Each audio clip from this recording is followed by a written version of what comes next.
در این لحظه های سرنوشت ساز از شما انتظار دارم که به آغوش ملت بازگردید و سلاح خود را نه برای شلیک به مردم که برای حفاظت از آنها به کار گیرید. ما سرباز ایرانی مشیر و خورشیدش هنوز زنده است، زیرونی تو سینه امیدش. حتی تو دل خیلی وقت کینه خشکیده، ولی هر کی به فکر کشتم میره کشتیمش. خشابا پره چه شبه یا که زوره، ریدی آب و برقته دیگه همه چی سوره. همونا که بودن مورد یه هرود میزنه موره، باطل بلوچ و کرد و گیلک ترک و لک و لوره. گفتیم بزا فشار نیا کنار بزا، نبود حساب تو جیبا گفتی هجاب بزا. کلی جوون ادام جزا یه جا بدار، اومد حساب کتاب تو با انتقام بزا. آقا مجید رضا نگاه حمید رضا، گلویدم فشار به با نوید بزا. کلی چشا دور شد صدا زور شد، ولی تشت یه جا جور شد، خدا نور شد و سلیقش دیگه مملکت دست مردمه.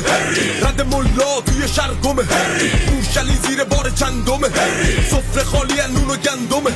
دیگه مملکت دست مردمه، رد ملا توی شرگمه، موشلی زیر بار چندمه، سفره خالی نون و گندمه. ملا همه جوره را منفی کرده، ولی دیگه داره شاه بر میگرده. نمیذاریم هیچ خونی پایمال شه، باخته اونی که با تو با من میجنگه. بندر عباس داستارا سرکوبگرا ارزشی پاسدارا، شلیک کنی دونه دونه قل و غم میشین هشدار به کلانترین پاسگاه ها. حوزه ها میسوزن زیر کوکتلا، زیر دست و پا ملتن این بزدلا. روی قبر یک یکیشو میرقصیم و میزنیم سلامتی همه خوبا خوشدلا. ببین میشه همه اون روزای تاریخ با دنیا به ما میگه مردم تاریخ ساز. یک صدا همه باریز پا، همه یک صدا با هم میگیم جاوید شاه. دیگه مملکت دست مردمه، رد ملا توی شرگمه، موشلی زیر بار چندمه، سفره خالی نون و گندمه. دیگه مملکت دست مردمه، رد ملا توی شرگمه، موشلی زیر بار چندمه، سفره خالی نون و گندمه.